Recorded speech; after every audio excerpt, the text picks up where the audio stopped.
রহমতুল্লাহি আলাইহি ছিলেন, এখনো জগৎ বিখ্যাত উলামায়ে কেরাম আছে, তাদের মাকে রত্ন গর্ভা বলা হয় না। আল্লামা মামুনুল হক সাহেব দামাত বরকাতুহুম আলিয়া, ফয়জুল করিম দামাত বরকাতুহুম আলিয়া, এই সকল ব্যক্তিদের মাকে রত্ন গর্ভা বলা হয় না। ওই সকল খেলোয়াড় যে খেলা করতে করতে অলরাউন্ডার হয়ে গেছে, তাদের মাকে রত্ন গর্ভা বলা হয়। আফসোস লাগে আমার দেশে ওই মায়ের জন্ম দেওয়া সন্তান, যেই সন্তান 12 বছর বয়সে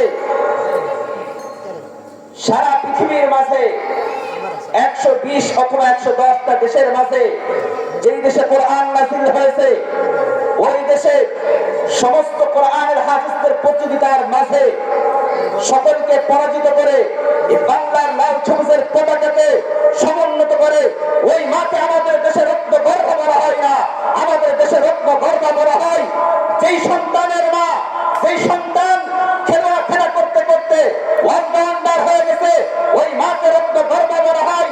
সাংস্কৃতিক অঙ্গনে বিশেষ স্থান দখল করেছে, ওই মাকে রত্ন গর্ভা বলা হয়।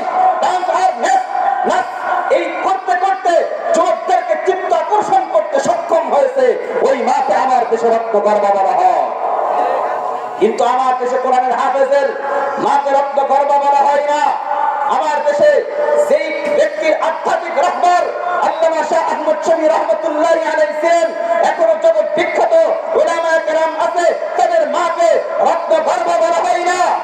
আল্লামা মামুনুল হক সাহেব দামাত বরকাতুহুম আলিয়া, ফয়জুল করিম দামাত বরকাতুহুম আলিয়া, এই সকল ব্যক্তিদের মাকে রত্ন গর্ভা বলা হয় না। ওই সকল খেলোয়াড় যে খেলা করতে করতে অলরাউন্ডার হয়ে গেছে, তাদের মাকে রত্ন গর্ভা বলা হয়। আপনাদের কথায় আসি, রত্ন গর্ভা এই যে 3টা সন্তান আবার শিক্ষিত, এখন মা অসুস্থ হয়ে গেছে, ব্যারিস্টার সন্তান চিকিৎসার জন্য নিয়ে গেছে মাকে, চিকিৎসা করেছে, অনেক পরীক্ষা নিরীক্ষা দিয়েছে, শেষ পর্যায়ে ডাক্তার বলেছে অল্প কিছুদিন ঔষধ সেবন করলে আপনার আম্মা সুস্থ হয়ে যাবে।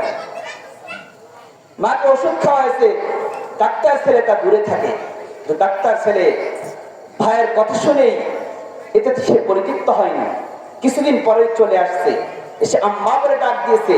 তখন মা ভাবতেছে এটা আমার ব্যারিস্টার বা ইঞ্জিনিয়ার ছেলের কণ্ঠ না, এই কণ্ঠটা তো আমার ডাক্তার ছেলের, কারণ আমার মালিক এমন মালিক, ফাতাবারাকাল্লাহু আহসানুল খালিকিন, তিনি নিপুণ সৃষ্টিকর্তা।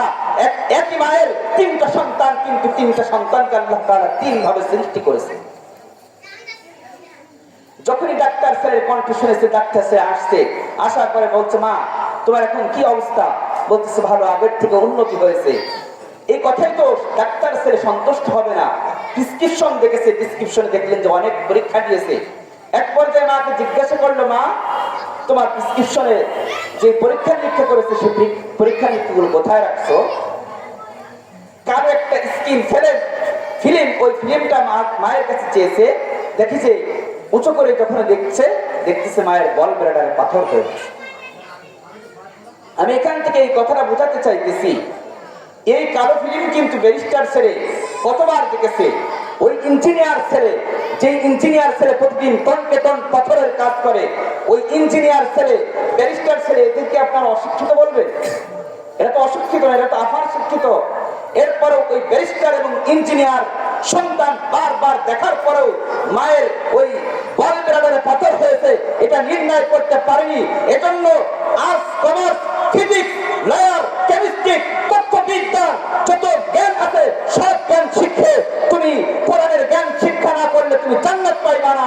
যেমন ভাবে মেডিকেল সায়েন্স শিক্ষা গ্রহণ না করার কারণে সে ব্যারিস্টার হয়েছে, ইঞ্জিনিয়ার হয়েছে, তারপরেও ওই মায়ের বল ব্লাডারের পাথর নির্ণয় করতে সক্ষম হয়নি।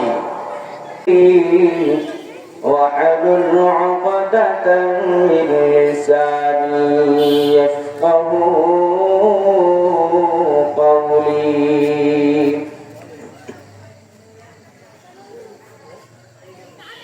मुमिन जो फिदा नक्श कफे पाए नबी हो,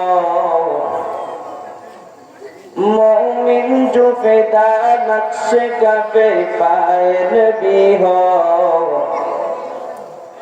ज़ीर कदम आज भी आलम का खजीना तकसीर कदम आज भी आलम का खजीना गर सुन्नत नबवी की करे पैरवी उम्मत गर सुन्नत नबवी की करे पैरवी उम्मत तूफान से निकल जाएगा फिर इसका सफीना तूफान से निकल जाएगा फिर इसका सफीना आशिक हो बिरादर शहंशाह दो आलम आशिक हो बिरादर शहंशाह दो आलम मिशकों से ज़ियादा मुबारक जिसका फसीना मिशकों से ज़ियादा मुबारक जिसका फसीना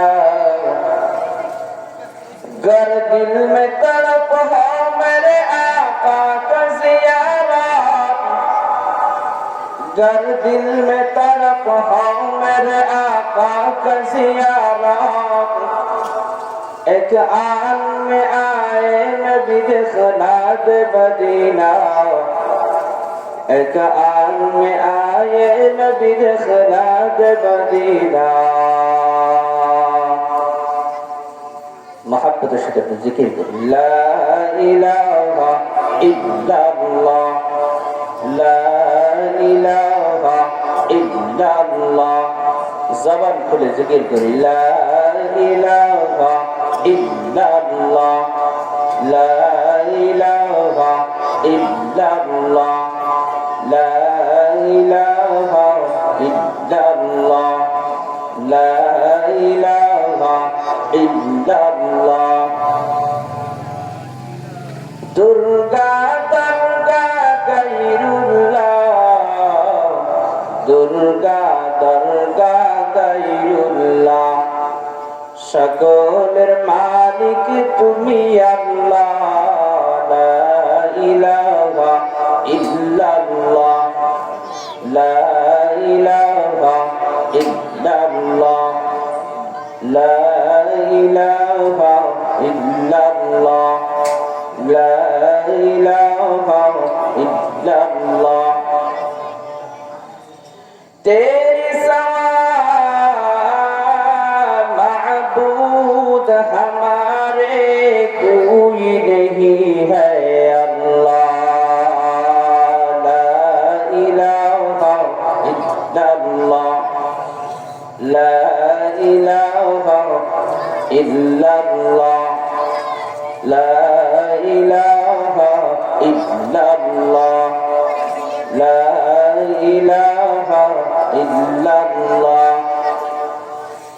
तू ही हमारे माबूद हकीकी ला इलाहा इल्लल्लाह ला इलाहा इल्लल्लाह ला इलाहा इल्लल्लाह আসমান মালিক সেই আল্লাহ জমিনের মালিক সেই আল্লাহ আসমানের মালিক সেই আল্লাহ জমিনের মালিক সেই আল্লাহ লা ইলাহা ইল্লাল্লাহ লা ইলাহা ইল্লাল্লাহ লা ইলাহা ইল্লাল্লাহ হাতে করো হাতের কাম পায়ে করো পায়ের কাম জবান শুধু বলো হে মুমিন আল্লাহ তাআলার জাতি নাম লা ইলাহা ইল্লাল্লাহ লা ইলাহা ইল্লাল্লাহ লা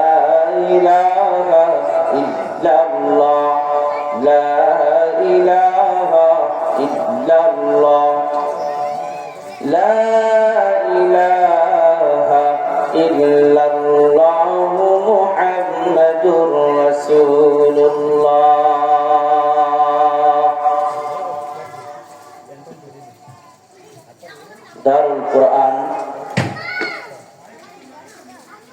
বহুমুখী মাদ্রাসা নূরপুর উত্তরপাড়া কর্তৃক আয়োজিত 17তম বার্ষিক ওয়াজ মাহফিল। মহতী মাহফিলের সম্মানিত সভাপতি, প্রধান অতিথি, বিশেষ অতিথিবৃন্দ, উপস্থিত আছেন আল্লাহ পাকের আশিকিন, শাকিরিন, যাকিরিন, মুহিব্বিন, মুরাব্বিয়ানে ইজাম, আরাসাতুল আম্বিয়া, জাকির মাথার মুকুট হযরত উলামায়ে কেরাম, সমবয়স্ক যুবক বন্ধুগণ, স্নেহের ছোট ভাই, পর্দার আড়ালে অবস্থানরত সম্মানিতা মা ও বোনেরা, মহান রব্বুল আলামিনের দরবারে লাখ কোটি শুকর ও সুজুদ যে মহান রব্বুল আলামিনের ফিতনাহের জামানাতে কোরআন সুন্নাহ মোতাবেক আলোচনা শুনবার জন্য দুনিয়াবি সর্বপ্রকার কাজ থেকে ফারেক করে এই জান্নাতের বাগানে আসবার এবং বসবার তৌফিক দান করেছেন। নিয়ামতের শুকর আদায়ার্থে সেই মহান মনিবের দরবারে শ্রদ্ধা জড়িত কণ্ঠ উচ্চ আওয়াজ একবার কালিমাতুশ শুকর আদায় করে আলহামদুলিল্লাহ। লক্ষ কোটি দরুদ সালাম সাইয়্যিদুল মুরসালিন শাফিউল মুসলিমিন রাহমাতুল লিল আলামিন আশরাফুল আম্বিয়া আশরাফুল মাখলুকাত নবিয়্যুল আরব ওয়াল আজম আকা নামদার তাজদার মদিনা আফতাব নবুওয়াত ফখর মওজুদা সৈয়দুল মাখলুকাত সাদিক নবী মসদুক নবী মহান নবী বিশ্ব নবী শ্রেষ্ঠ নবী রাসূল আকরাম সাল্লাল্লাহু আলাইহি ওয়াসাল্লাম। সকল একবার মহব্বতের সাথে দুরূদ পাঠ করে সাল্লাল্লাহু আলাইহি ওয়া আলিহি ওয়াসাল্লাম। আপনাদের সম্মুখে মহান আল্লাহ পাক রব্বুল আলামিনের পবিত্র কালামুল্লাহ শরীফ থেকে সূরা ইব্রাহিমের 1 নম্বর আয়াতে কারিমা, মহান নবী সাল্লাল্লাহু আলাইহি ওয়াসাল্লামের অসংখ্য অমৃত বাণী থেকে তাবরানী শরীফের 3 নম্বর খণ্ডের 219 নম্বর হাদিস তেলাওয়াত করেছি। মহান আল্লাহ পাক রব্বুল আলামিন তৌফিক দান করেন তেলাওয়াতকৃত আয়াত ও পঠিত হাদিস সম্পর্কে কিঞ্চিত আলোকপাত করব। মা তৌফিক ইল্লা বিল্লাহ।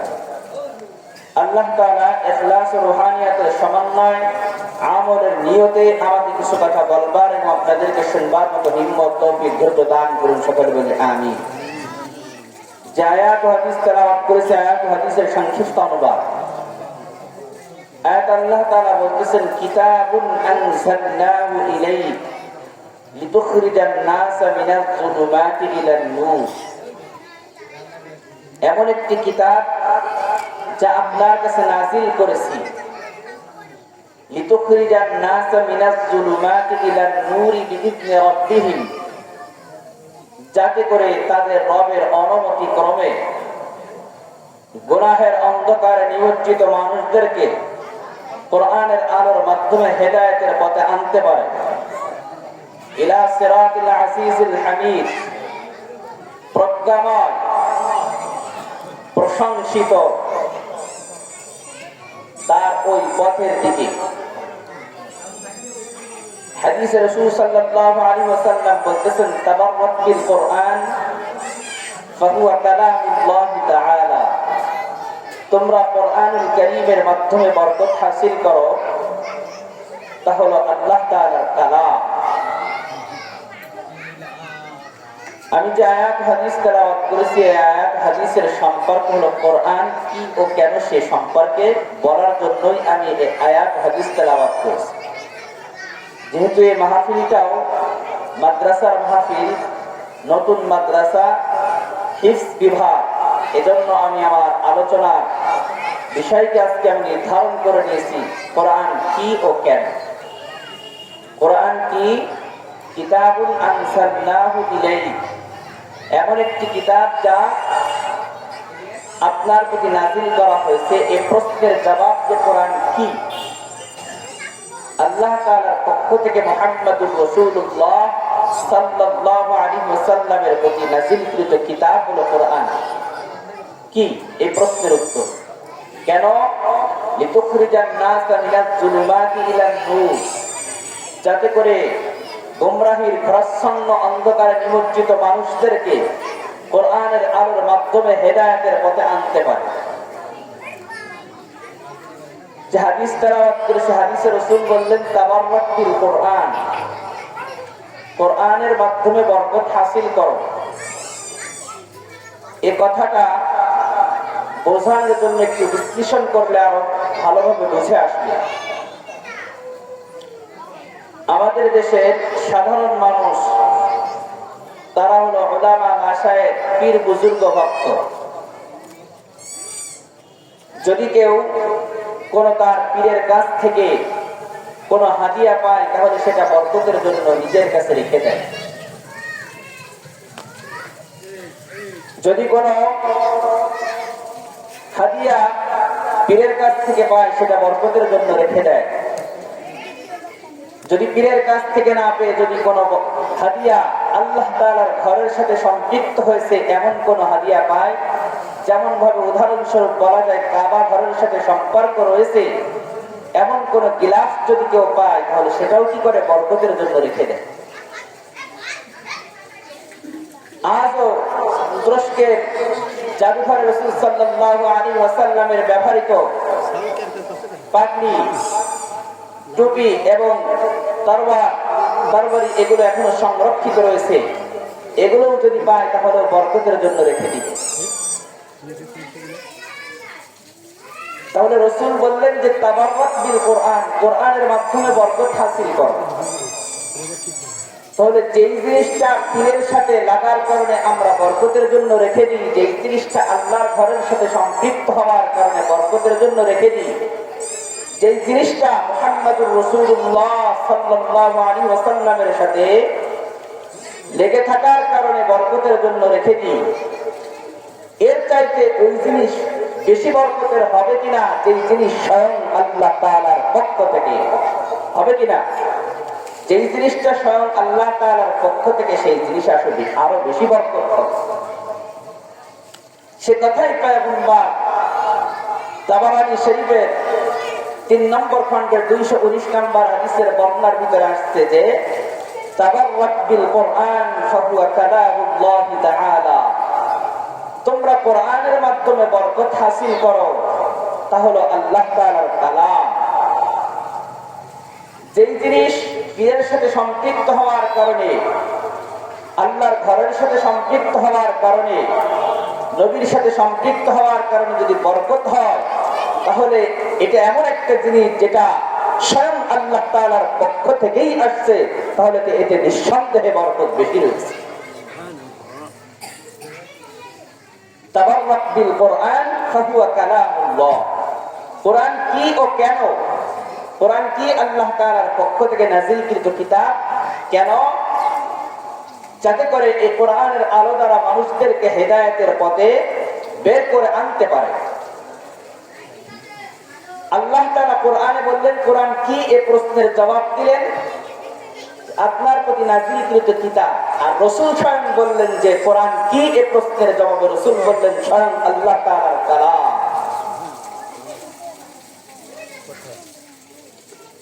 তাহলে এই কোরআনটা নাযিল করা হয়েছে গুনাহের নিমজ্জিত মানুষদেরকে, অন্ধকারে যারা নিমজ্জিত হয়েছে তাদেরকে আলোর পথে বের করার জন্য। একটু বিশ্লেষণ করলে আমরা যদি দুনিয়াতে কিছু দেখতে চাই তাহলে 2টা আলোর প্রয়োজন হয়। কয়টা আলো? 2টা। আমার সাথে একটু জবাব দিবেন, কয়টা আলো? 2টা আলো। 1 নম্বর আলো চোখের আলো। যদি কোনো ব্যক্তির চোখের আলো না থাকে তাহলে তার কাছে সূর্যের আলো, চন্দ্রের আলো, আমাবস্যার রাত এবং চন্দ্রের আলো, ডিম লাইট আর ডুম লাইট, হট লাইট, এর কোনো পার্থক্য থাকবে না। তাহলে নাম্বার 1 লাগবে হলো চোখের আলো। যদি চোখের আলো থাকে এরপরে তার দেখার জন্য শুধু চোখের আলো দ্বারাই সম্ভব হবে না, আরো একটা আলোর সমন্বয়ে কোনো কিছু দেখতে পারবে।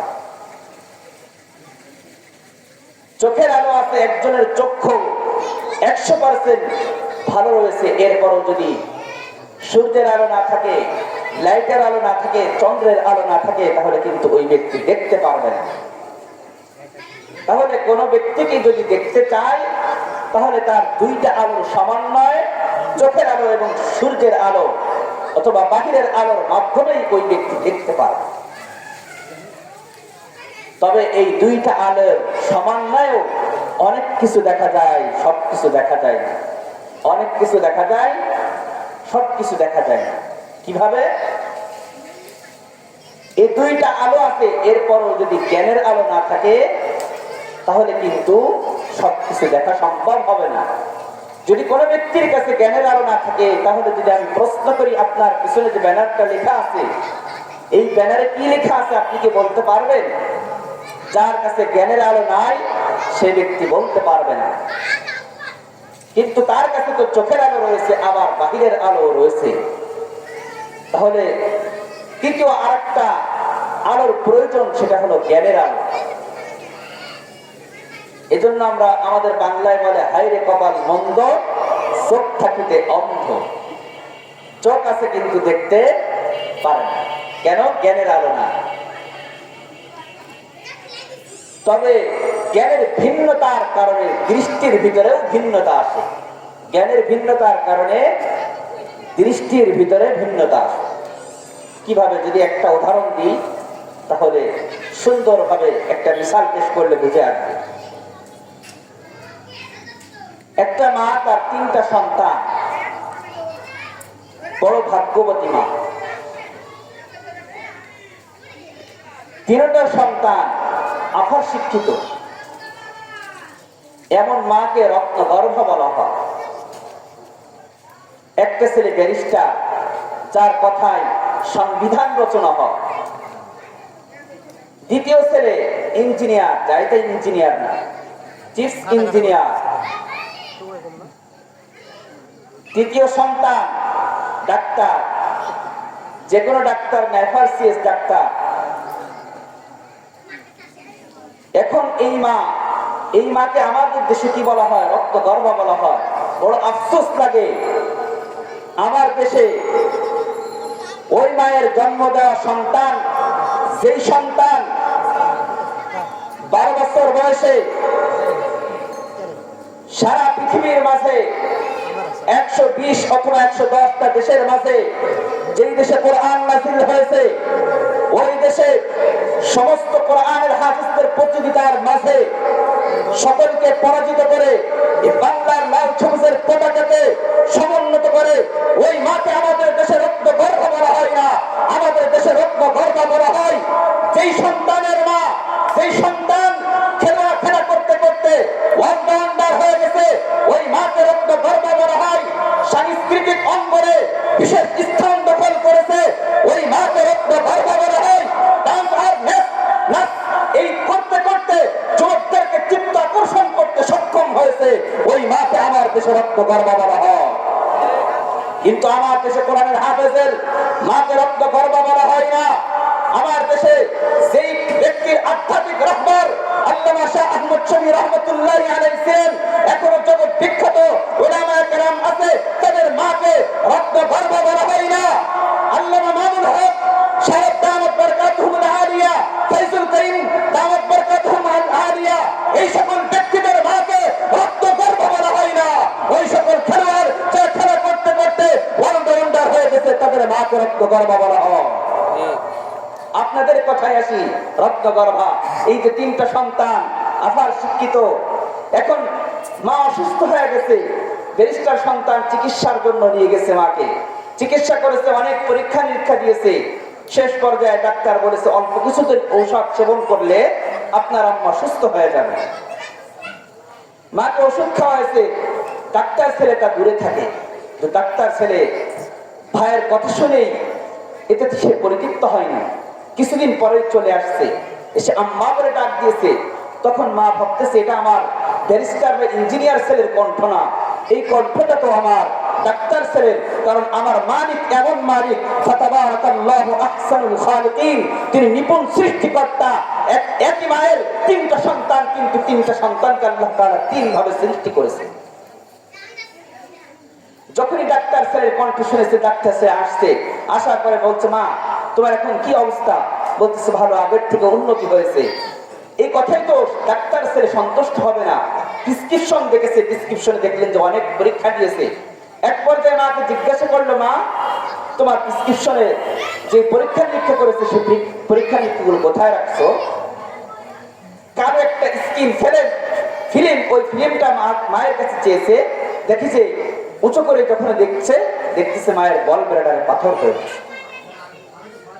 আমি এখান থেকে এই কথাটা বোঝাতে চাইতেছি, এই কালো ফিল্ম কিন্তু ব্যারিস্টার ছেলে কতবার দেখেছে, ওই ইঞ্জিনিয়ার ছেলে, যে ইঞ্জিনিয়ার ছেলে প্রতিদিন টনকে টন পাথরের কাজ করে, ওই ইঞ্জিনিয়ার ছেলে, ব্যারিস্টার ছেলে, এদেরকে আপনারা অশিক্ষিত বলবেন? এরা তো অশিক্ষিত না, এরা তো আপার শিক্ষিত।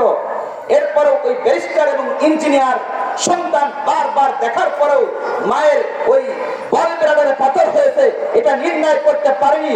এজন্য arts, commerce, physics, lawyer, chemistry, তত্ত্ববিদ্যা যত জ্ঞান আছে সব জ্ঞান শিখে তুমি কোরআনের জ্ঞান শিক্ষা না করলে তুমি জান্নাত পাইবা না। যেমন ভাবে মেডিকেল সায়েন্স শিক্ষা গ্রহণ না করার কারণে সে ব্যারিস্টার হয়েছে, ইঞ্জিনিয়ার হয়েছে, তারপরেও ওই মায়ের বল ব্লাডারের পাথর নির্ণয় করতে সক্ষম হয়নি। যদি জান্নাত পেতে চাও তাহলে কোরআনের শিক্ষা অর্জন করতে হবে। কোরআনের শিক্ষা ছাড়া জান্নাত পাওয়া সম্ভব না। যদি দুনিয়ার সমস্ত বিদ্যা, সমস্ত জ্ঞানকে ট্যাবলেট বানায় খায় দাও, তাহলে তোমার সন্তান মাটির উপরে হাত দিয়ে বলতে পারবে এখানে কতটা বিল্ডিং করা যাবে, পানির দিকে তাকায় বলবে পানি জীবাণু মুক্ত কিনা, এভাবে সবকিছু বলে দিতে পারবে। ব্যারিস্টার সে উচ্চ শিক্ষিতর কারণে তার কথাই সংবিধান রচনা হয়, কিন্তু ওই শিক্ষা দ্বারা জান্নাত পাওয়ার শিক্ষা হতে পারে না। এজন্য কোরআনের শিক্ষা দরকার। কোরআনের শিক্ষা ছাড়া সন্তানকে আদর্শ মানুষ বানানো সম্ভব না। আমি যে আয়াত তেলাওয়াত করেছি, আয়াত আল্লাহ তাআলা বলতেছেন আলিফ লাম রা কিতাবুন আনজালনাহু ইলাইকা লিতুখরিজান নাসা মিনাজ যুলুমাতি ইলান নূর।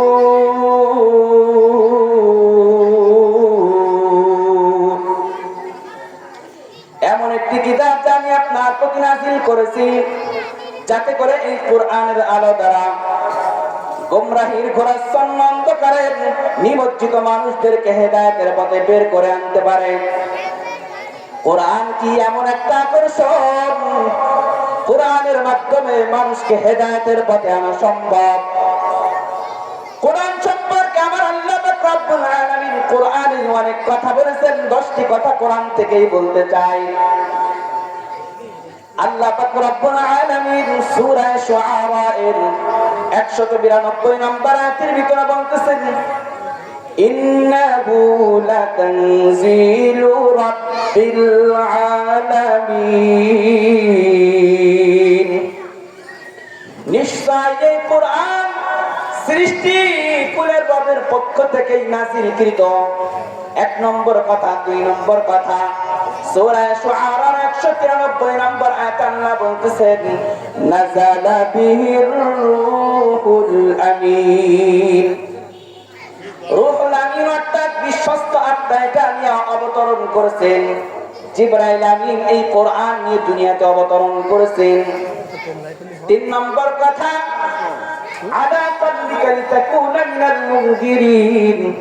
194 নম্বর আয়াত আল্লাহ বলেন মুহাম্মদ সাল্লাল্লাহু আলাইহি ওয়াসাল্লামের অন্তরে আমি কোরআনকে রেখে দিয়েছি, যাতে করে তুমি সতর্ককারীদের অন্তর্ভুক্ত হতে পারো। 4 নম্বর কথা, সূরা শুআরা 195 নম্বর আয়াত আল্লাহ বলতেছেন বিলিসানিন আরাবিয়্যিন মুবিন।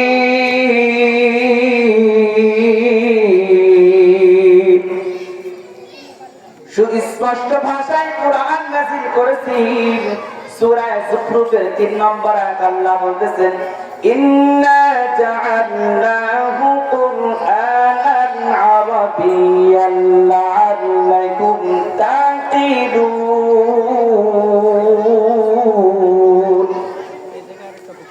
আমি এই কোরআনকে আরবি বানিয়েছি যাতে করে তোমরা বুঝতে পারো, এজন্য আমি রব্বুল আলামিন কোরআনকে আরবি বানিয়েছি। 5 নম্বর কথা আল্লাহ পাক রব্বুল আলামিন সূরা ফুসসিলাতের 42 নম্বর আয়াতে কারিমার ভিতরে জানিয়ে দিয়েছেন লা ইয়াতিহিল বাতিলু মিন বাইনি ইয়াদাইহি ওয়া লা মিন খালফিহি তানজিলুম মিন হাকিমিন হামিদ। এই কোরআন এমন একটা কিতাব, এতে কোনো বাতিল অনুপ্রবেশ করতে পারবে না, এর সামনে থেকেও পারবে না, পিছন থেকেও পারবে না। অর্থাৎ শয়তান এই কোরআনের ভিতরে কোনো কম করতে পারবে না, বেশি করতে পারবে না। তানজিলুম মিন হাকিমিন হামিদ, প্রজ্ঞাময় প্রশংসিতর পক্ষ থেকে নাযিলকৃত কিতাব হলো এই কোরআন।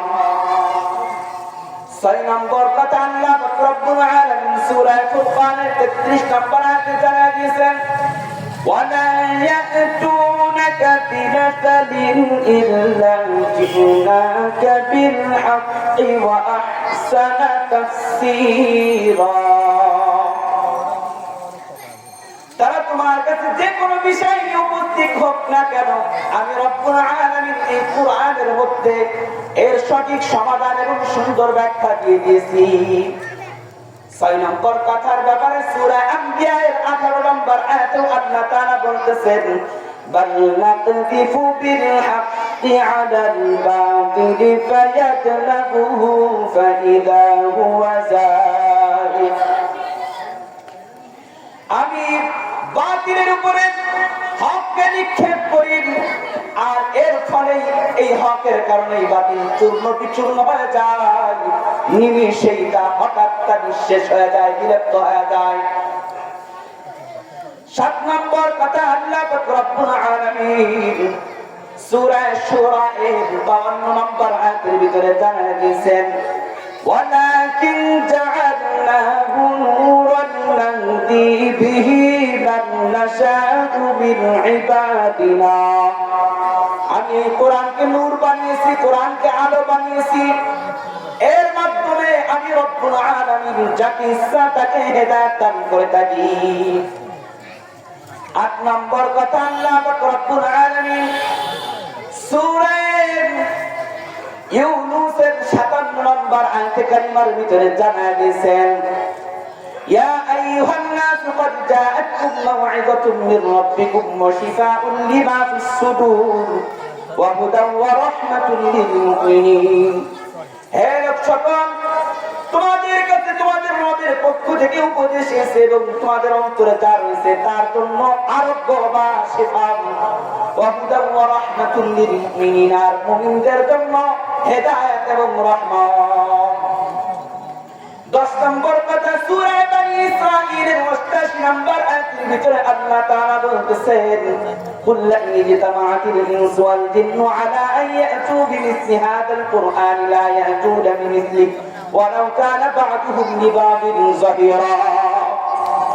যদি দুনিয়ার সমস্ত জিন এবং মানুষগুলো যদি একত্রিত হয় আর এই কোরআনের অনুরূপ করে কিছু আনতে চায়, তাহলে এই কোরআনের কোন অনুরূপ করে কিছু আনতে তারা সক্ষম হবে না, আনতে পারবে না। ওয়ালাউ কানা বা'দুহুম লিবা'দিন যাহিরা, যদিও তাদের একে অপরকে পরস্পরে সহযোগিতা করে তারপরও সম্ভব না। 10 নম্বর কথা আল্লাহ তাআলা সূরা হিজরের 5 নম্বর আয়াতে কারিমার ভিতরে জানিয়ে দিয়েছেন, ইন্না নাহনু নাযালনা যিকরা ওয়া ইন্না লাহু লাহাফিজুন।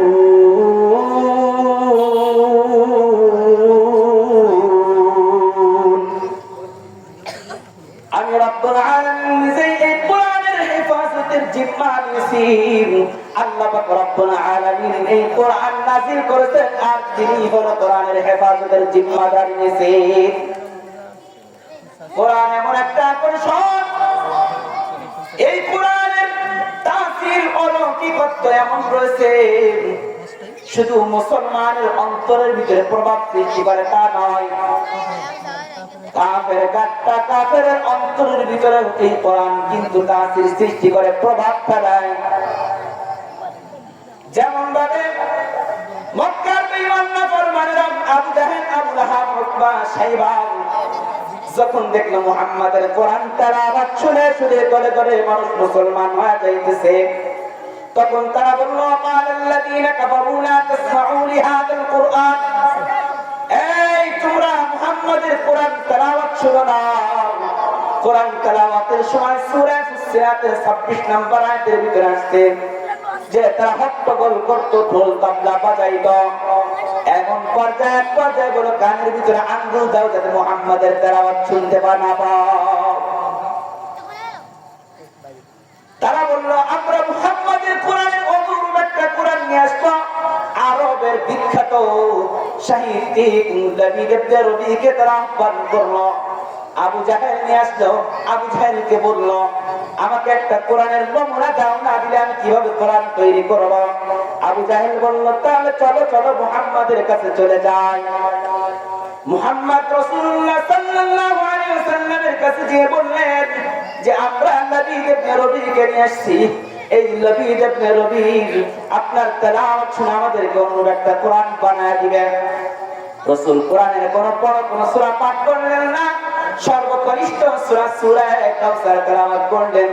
ইন্না আ'তাইনাকাল কাউসার ফাসাল্লি লিরাব্বিকা ওয়ানহার ইন্না শানিআকা হুয়াল আবতার। লাবিদ ইবনে রবি কত বড় সাহিত্যিক ছিল, যার ব্যাপারে আমার নবী নিজেই প্রশংসা করেছেন, যার সাহিত্যের কলম বড় ধারালো। এই লাবিদ ইবনে রবি যখন রাসূলের কোরআন তেলাওয়াত শুনলো বলল আর দেরি নাই, এখনই আপনি আমাকে কালিমা পড়ে মুসলমান বানায় দিন। আবু জাহেল ডাক দিয়ে বলে হে নবী, তুমি সারা জীবন কি শিখলা? তোকে নিয়ে আসলাম কোরআনের অনুরূপ কিছু বানায় দেওয়ার জন্য, আর তুই মুহাম্মাদের কোরআন তেলাওয়াত শুনে কালিমা পড়ে মুসলমান হয়ে গেলি। নবী ডাক দিয়ে বলল আমি দুনিয়ার বহু কবিতা বানিয়েছি, বহু পদ্য আমি দেখেছি পড়েছি, কিন্তু মুহাম্মদ এমন বাণী শোনা দিল যা দুনিয়ার কোন বাণীর সাথে সংযুক্ত হয় না। মা হাযা কাউলুল বাশার, এটা দুনিয়ার কোন মানুষের বানানো কোন কথা নয়, এটা স্বয়ং প্রত্যাদেশ হলো রহমত রব্বুল আলামিনের পক্ষ থেকে, স্বয়ং আল্লাহ পাক রব্বুল আলামিনের কালাম।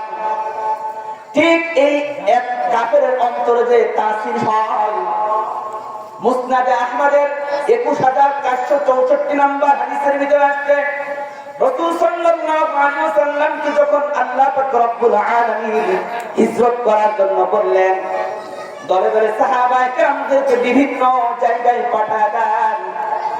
কিছু সাহাবায়ে কেরামকে হাবশায় পাঠায় দিলেন। এর ভিতরে রাসূল সাল্লাল্লাহু আলাইহি ওয়াসাল্লামের চাচাতো ভাই জাফর ইবনে আবি তালিব রাদিয়াল্লাহু তাআলা আনহুকে পাঠায় দিলেন। ওই সময় মক্কার কাফেররা এত খারাপ ছিল, দেখতেছে মুসলমানদেরকে দেখা যায় না, তখন তালাশ করতে শুরু করলো মুসলমানরা কোথায় গেছে। সেখান থেকে ফিরায় এনে তাদেরকে আবার জুলুম করতে হবে, নির্যাতন করতে হবে। তখন আরব থেকে 2 জন তারা পাঠায় দিল, মক্কা থেকে 2 জন ওই হাফসার বাচ্চা নাজাশির কাছে, যে মক্কার মুসলমানদেরকে ফেরত দেওয়ার জন্য।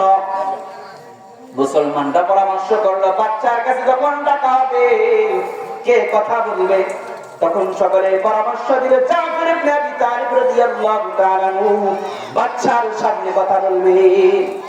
বাচ্চা ডাক দিলেন, ডাক দেওয়ার পরে জিজ্ঞাসা করলেন, জাফর ইবনে আবি তালিব রাদিয়াল্লাহু তাআলা আনহু বললেন যে আমাদের নবী আমাদেরকে শিক্ষা দেন যে এক আল্লাহর ইবাদত করো, আল্লাহর সাথে অন্য কারো শরীক করো না, আল্লাহর সাথে শিরিক করা যাবে না। আমাদের নবী আমাদেরকে শিক্ষা দেন আত্মীয়তার সম্পর্ক ছিন্ন করা যাবে না, আমাদেরকে শিক্ষা দেন রক্তপাত করা যাবে না। আমরা ছোটখাটো বিষয় নিয়ে বছরকে বছর যুদ্ধ করতাম, আমাদের নবী আমাদেরকে শিক্ষা দেন যুদ্ধ বন্ধ করার শিক্ষা দেন। তখন নাজাশি বাচ্চা বললেন তাহলে আপনাদের নবীর উপরে কোন কোরআন কোন কিতাব নাযিল হয়েছে? বললেন হ্যাঁ হ্যাঁ আমাদের নবীর উপরে কিতাব নাযিল হয়েছে। তাহলে আপনাদের কিতাব থেকে আমাকে একটু শোনায় দেন।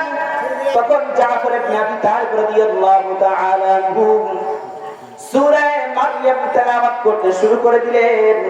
কাফ হা ইয়া আইন সাদ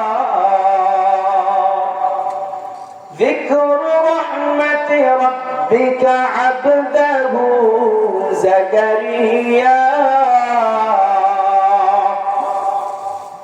ওই বাচ্চা ছিল খ্রিস্টান বাচ্চা, তাদের ধর্মীয় গ্রন্থ, তাদের নবী ছিল ঈসা আলাইহিস সালাম, ঈসা আলাইহিস সালামের আম্মার নাম ছিল মারইয়াম। এই সূরা মারইয়াম তেলাওয়াত করলেন। এই তেলাওয়াত শুনে ওই নাজাশির খ্রিস্টান বাচ্চা দুই চোখ দিয়ে ঝর্ণার মতো পানি পড়তে শুরু হয়ে গেল। তাহলে কোরআন এমন একটা ম্যাগনেট যে বেঈমানের দিলের ভিতরে কোরআনের প্রভাব সৃষ্টি হয়। আর আজকে মুসলমানের ঘর থেকে কোরআনের তেলাওয়াত গুলো বন্ধ হয়ে যাইতেছে। গানের আওয়াজ আসে মুসলমানের ঘর থেকে, কিন্তু কোরআনের তেলাওয়াতের আওয়াজ আসে না।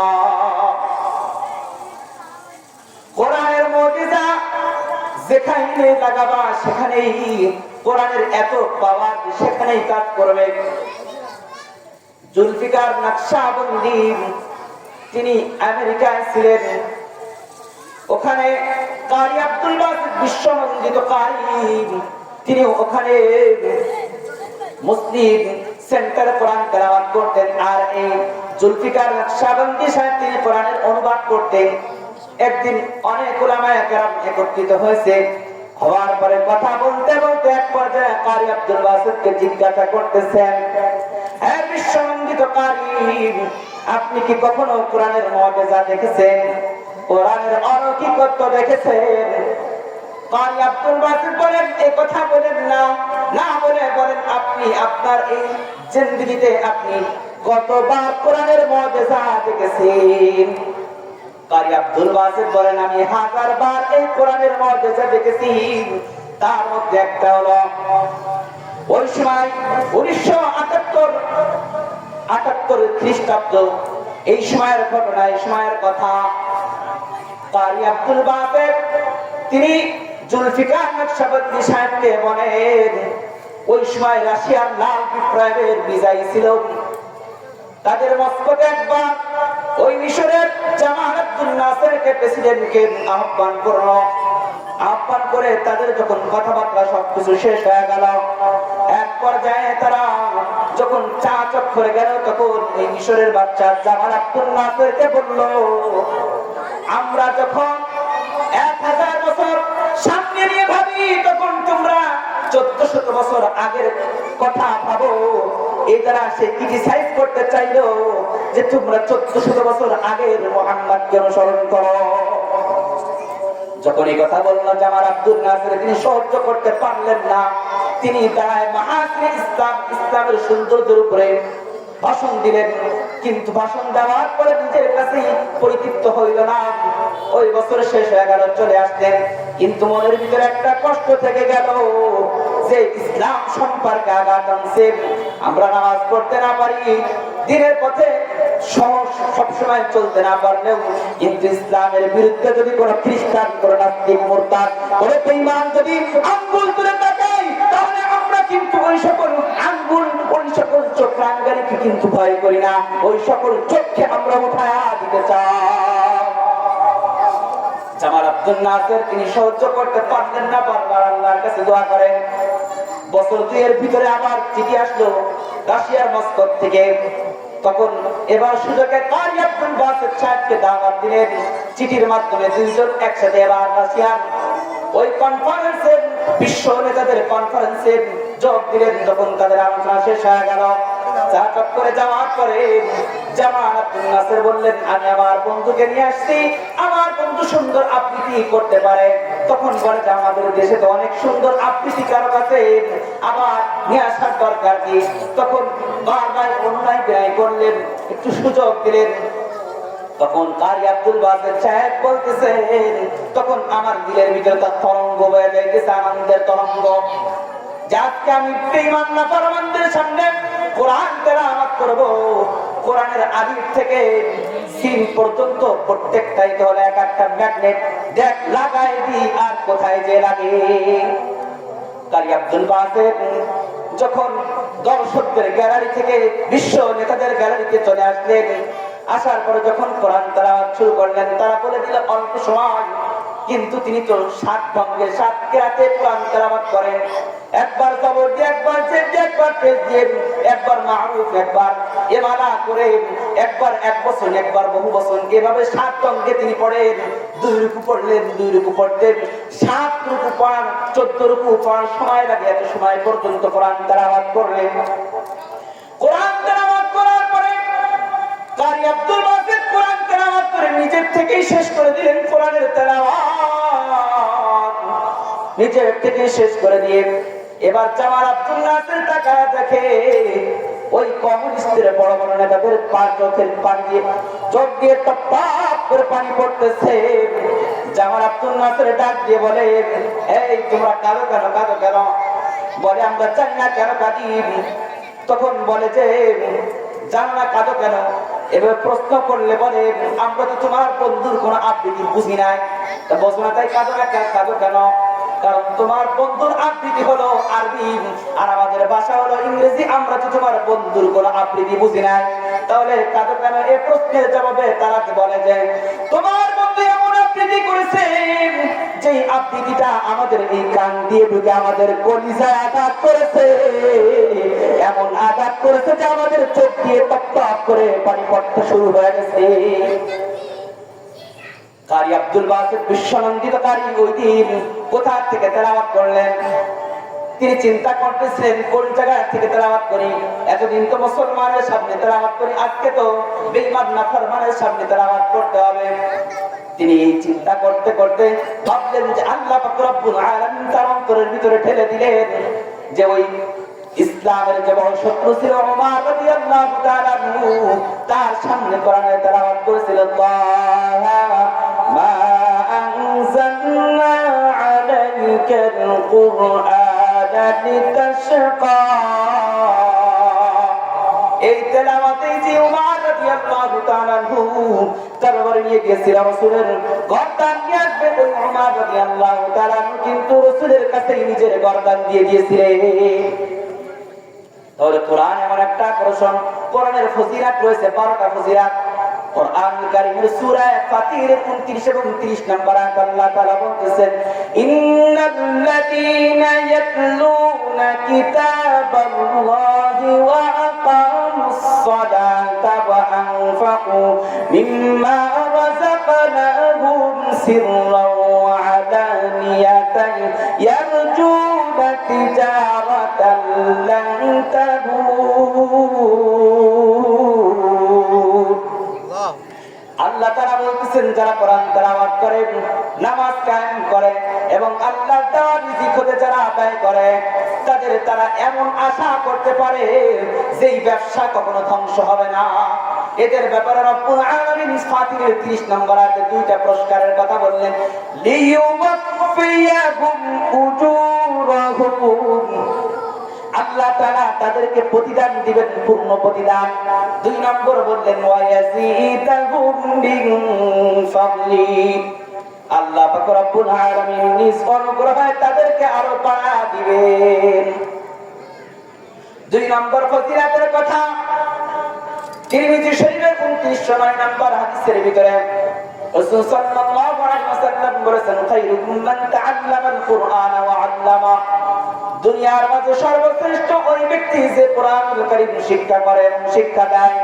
তিরমিজি শরীফের 2910 নম্বর হাদিসে বলেছেন, মান ক্বারা হারফান মিন কিতাবিল্লাহি ফালাহু বিহি হাসানাহ ওয়াল হাসানাতু বিআশরি আমসালিহা। কোরআনের যদি কেউ এক একটা হরফ পাঠ করে, এক একটা হরফের বিনিময়ে রব্বুল আলামিন তাকে 10টা নেকি দান করে দিবে। তিরমিজি শরীফের 2914 নম্বর হাদিসের বর্ণনায় রাসূল সাল্লাল্লাহু আলাইহি ওয়াসাল্লাম বলেন, ইকাল লিসাহিবিল কুরআন ইকরা ওয়ারতাকি ওয়ারাতিল কামা কুনতা তুরাতিলু ফিদ দুনিয়া ফা ইন্না মানজিলাকা ইনদা আখিরি আয়া, ইনদা আখিরি আয়াতিন তাকরাউহা। কোরআন কারীমের হাফেজদেরকে কিয়ামতের দিন আল্লাহ পাক রব্বুল আলামিন ডাক দিয়ে বলবেন, হে হাফেজরা, তোমরা দুনিয়াতে যেমন ভাবে তারতিলের সাথে পড়তা সেভাবে তোমরা পড়তে থাকো। আল্লাহ পাক রব্বুল আলামিন তাদের যেখানে আয়াত শেষ হবে সেই পর্যন্ত তাদের মাকাম দান করে দিবে। ইবনে মাজাহ শরীফের 218 নম্বর হাদিসের বর্ণনায় রাসূল সাল্লাল্লাহু আলাইহি ওয়াসাল্লাম থেকে হাদিস বর্ণনা রয়েছে, আন্না নাফি ইবনে আব্দুল হারিস লাকি উমর ইবনে খাত্তাব রাদিয়াল্লাহু তাআলা আনহু বিউসফান। নাফি রাদিয়াল্লাহু তাআলা ওমর রাদিয়াল্লাহু তাআলার সাথে উসমান নামক স্থানে সাক্ষাৎ হয়। وكان عمر استعمله على مكة নাফি রাদিয়াল্লাহু তাআলা উমর রাদিয়াল্লাহু তাআলা মক্কার গভর্নর নিয়োগ করেছিলেন। তাকে বললেন যে মানিস্তাখলাফতা আলা আহলিল ওয়াদি, তুমি তোমার গ্রামের জন্য কাকে তুমি দায়িত্বশীল নিযুক্ত করেছো? তখন নাফি রাদিয়াল্লাহু তাআলা বললেন ইস্তাখলাফতু আলাইহিম ইবনে আবজা, আমি তাদের উপর ইবনে আবজাকে দায়িত্বশীল নির্ধারণ করেছি। তখন ওমর রাদিয়াল্লাহু তাআলা বললেন মানে ইবনে আবজা কে?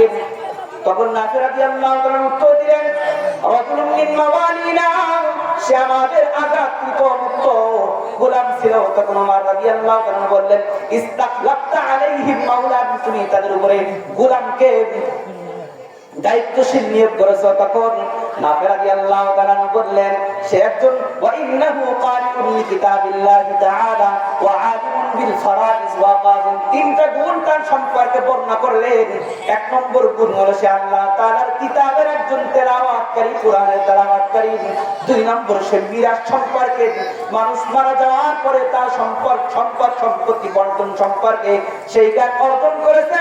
তিন নম্বর হলো সে একজন বিচারক, এই জন্য আমি তাকে এই দায়িত্ব নির্ধারণ করেছি। আমার ইন্না নবিয়াকুম সাল্লাল্লাহু আলাইহি ওয়াসাল্লাম, ওমর রাদিয়াল্লাহু তাআলা বললেন তোমাদের নবী জানান দিয়েছেন ইন্নাল্লাহা ইয়ারফাউ বিহাদাল কিতাব, নিশ্চয় আল্লাহ তাআলা এই কিতাব দ্বারা কাউকে সম্মানিত করেন, ওয়া ইয়াদউ বিহি আখারিন, আবার এই কিতাব দ্বারা কাউকে রব্বুল আলামিন বেইজ্জতি করেন। এভাবে 12টা মর্যাদার কথা কোরআন এবং হাদিসের আলোকেই রয়েছে। তাহলে এই ছিল 5 নম্বর ফজিলাতের কথা। 6 নম্বর ফজিলাত বুখারী শরীফের 5427 নম্বর হাদিসের বর্ণনার ভিতরে রাসূল করিম সাল্লাল্লাহু আলাইহি ওয়াসাল্লাম বলতেছেন মাতালুল মুমিনিল্লাযী ইয়াকরাউল কুরআন কামাথালিল বুকরুজ্জা, রাসূল সাল্লাল্লাহু আলাইহি ওয়াসাল্লাম বলেন যে মুমিন কোরআন পাঠ করে তার দৃষ্টান্ত হলো কমলা লেবুর মতো, রিহুহা তাইয়িবুন ওয়া তা'মুহা তাইয়িবুন, যার ঘ্রাণটাও উত্তম, যার স্বাদটাও উত্তম। ওয়া মাতালুল মুমিনিল্লাযী লা ইয়াকরাউল কুরআনা কামাতালিত তামরা, আর ওই মুমিন যে কোরআন পাঠ করে না তার দৃষ্টান্ত হলো খেজুরের মতো, লাইসা লাহা রিহুন, যার কোনো ঘ্রাণ নাই, ওয়া তা'মুহা হুলওয়াতুন, কিন্তু তার মিষ্টতা রয়েছে। রাসূল আরো বলেন ওয়া মাতালুল মুনাফিকিল্লাযী ইয়াকরাউল কুরআন কামাতালির রাইহানা, ওই মুনাফিক যে কোরআন তেলাওয়াত করে তার দৃষ্টান্ত হলো শস্য ফুলের মতো। শস্য ফুলের কি আছে? লাইসা রিহুহা তাইয়িবুন, যার ঘ্রাণটা উত্তম, তা'মুহা মুরুন, কিন্তু তার স্বাদটা হলো তিক্ত। মুনাফিক যদি কোরআন তেলাওয়াত করে ঘ্রাণ পাওয়া যাবে কিন্তু স্বাদ পাওয়া যাবে না। ওয়া মাতালুল মুনাফিকিল্লাযী লা ইয়াকরাউল কুরআনা কামাতালিল হানজালা, আর ওই মুনাফিক যে কোরআন পাঠ করে না তার দৃষ্টান্ত হলো মাকান ফলের মতো, লাইসা লাহা রিহুন ওয়া তা'মুহা মুরুন, যার কোনো ঘ্রাণ নাই এবং স্বাদটাও হলো তিক্ততা। তাহলে মুনাফিক যে কোরআন পড়ে না তার কোনো ঘ্রাণ পাওয়া যাবে না, তার ভিতরে কোনো স্বাদও পাওয়া যাবে না। এই ছিল 6 নম্বর ফজিলাতের কথা। 7 নম্বর ফজিলাতের কথা মুসলিম শরীফের 1732 নম্বর হাদিসের ভিতরে আসছে উসাইদ ইবনে খুদাইর রাদিয়াল্লাহু তাআলা আনহু, তিনি একদিন তার আস্তাবাদে কোরআন শরীফ তেলাওয়াত করতেছিলেন। কোরআন শরীফ তেলাওয়াত করতে করতে তার দেখলেন তার ঘোড়াটা অস্থির হয়ে যাইতেছে। তিনি তেলাওয়াত থামলেন, আবার শুরু করলেন, আবার অস্থির, আবার শুরু করলেন, আবার অস্থির। এভাবে 3 বার তেলাওয়াত শুরু করে আর তেলাওয়াত বন্ধ করে। এক পর্যায়ে দেখলেন যে তার ছেলে ইয়াহইয়া ওই ঘোড়ার পাশে রয়েছে, এই জন্য তিনি দেখতে গেলেন। দেখতে যেয়ে দেখলেন যে তার মাথার উপরে প্রদীপের ন্যায় কিছু একটা জ্বলতেছে, যার ভিতরে বাতি রয়েছে। একথা পরের দিন উসাইদ ইবনে খুদাইর রাদিয়াল্লাহু তাআলা আনহু রাসূল সাল্লাল্লাহু আলাইহি ওয়াসাল্লামের কাছে আসছেন।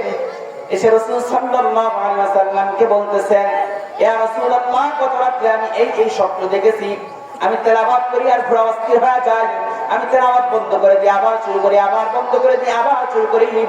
রাসূল বললেন, তুমি কেন পড়তে থাকলে না? তুমি তেলাওয়াত বন্ধ না করে যদি তুমি তেলাওয়াত করতে থাকতা, তাহলে ফজর পর্যন্ত যদি তেলাওয়াত করতা, তাহলে ফজর পর্যন্ত তুমি যে প্রতীক দেখেছো, ওটা হলো আসমানের ফেরেশতারা তোমার কোরআন তেলাওয়াত শুনতে চলে আসছে। আর তুমি যদি ফজর পর্যন্ত তেলাওয়াত করতা, তাহলে সমস্ত মানুষ তাদের সামনে ফেরেশতারা প্রকাশ্য দেখা দিত, সকলেই ফেরেশতাদেরকে দেখতে পাইত। বুখারী শরীফের 1343 নম্বর হাদিসের বর্ণনার ভিতরে আছে, রাসূল সাল্লাল্লাহু আলাইহি ওয়াসাল্লাম বলেন, ইয়াজমাউ বাইনার রাজুলাইনি মিন কাতলি উহুদিন ফি তাওবিন ওয়াহিদ। উহুদের যুদ্ধে যারা শাহাদাত বরণ করেছে, তাদেরকে রাসূল সাল্লাল্লাহু আলাইহি ওয়াসাল্লাম এক একটা কাপড়ের ভিতরে একত্রিত করে তাদেরকে দাফন করেছেন। তবে রাসূল বলেছেন, আইয়ুহুম আকতারু আকদাম বিল কুরআন, তোমাদের মধ্যে যে কোন ব্যক্তি কোরআন সম্পর্কে বেশি জানতো জিজ্ঞাসা করেছেন। সাহাবায়ে কেরাম ইশারা করে করে দেখায় দিয়েছেন এই ব্যক্তি কোরআন সম্পর্কে বেশি জানতো। তাহলে রাসূল সাল্লাল্লাহু আলাইহি ওয়াসাল্লাম তাকে কবরের ভিতরে আগে রাখছেন আর বলেছেন, ওয়া আনা শাহীদুন আলা হাউলাই ইয়াউমাল কিয়ামাহ, আমি রাহমাতুল লিল আলামিন তার ব্যাপারে কিয়ামতের দিন সাক্ষী দেব যেই ব্যক্তি কোরআন সম্পর্কে বেশি জ্ঞান অর্জন করেছে।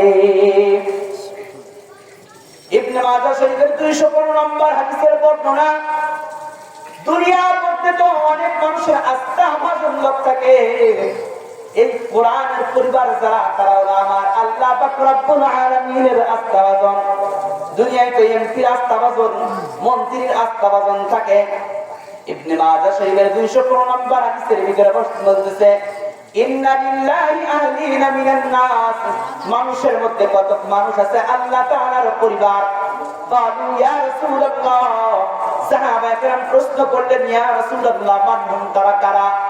আর রাসূল বললেন, হুম আহলুল কুরআনি আহলুল্লাহ ওয়া খাসাতুহু, যারা কোরআনের তেলাওয়াতকারী তারা হলো আল্লাহর পরিবার এবং তার বিশেষ বান্দা। আপনাদের এলাকায় কিন্তু কোরআনের তেলাওয়াত করার জন্য প্রতিষ্ঠান তৈরি হয়ে গেছে, আল্লাহর বিশেষ বান্দা তৈরি হওয়ার কারখানা তৈরি হয়ে গেছে। এজন্য অন্তরটাকে নরম করে নিয়ত করো যে কোরআনের শিক্ষা দিবা সন্তানকে। এছাড়াও আরো আবু দাউদ শরীফের 4843 নম্বর হাদিসের বর্ণনার ভিতরে রাসূল কারীম সাল্লাল্লাহু আলাইহি ওয়াসাল্লাম জানায়া দিয়েছেন, তিন ব্যক্তিকে সম্মান করা আল্লাহ তাআলা সম্মান করার মতো। এক নম্বর হলো মিন ইজলালিল্লাহি ওয়া ইকরামি বিশাইবাতিল মুসলিম, যারা বৃদ্ধ হয়ে গেছে, যাদের তারিখে পেকে গেছে মুসলমান, তাদেরকে আল্লাহর সম্মানের ন্যায় সম্মান করা। দুই নম্বর হলো হামিদুল কুরআন, কোরআনের যারা তেলাওয়াতকারী তাদেরকে সম্মান করা, যে অর্থ আছে অর্থের ভিতরে কোনো কমতিও করে না, কোনো বৃদ্ধিও করে না, এবং হাফেজ তেলাওয়াতকারীদেরকে আল্লাহ তাআলার সম্মানের ন্যায় সম্মান করা। ওই কোরআনে যে সুলতানুল মুকসিত এবং ন্যায়পরায়ণ বাদশাকে সম্মান করার কথা বলেছে। দুইটা হাদিস বলে শেষ করে দিতেছি। মুসনাদে আহমদের 21876 নম্বর হাদিসের বর্ণনায় রাসূল সাল্লাল্লাহু আলাইহি ওয়াসাল্লাম বলেন, ইন্নাল কুরআনা ইয়ালকা সাহিবাহু ইয়াওমাল কিয়ামাহ, কুরআনুল কারীম কিয়ামতের দিন তার সাথীদের সাথে যখন সাক্ষাৎ করবে, বলবে, হাল তা'রিফুনি, তুমি কি আমাকে চিনো?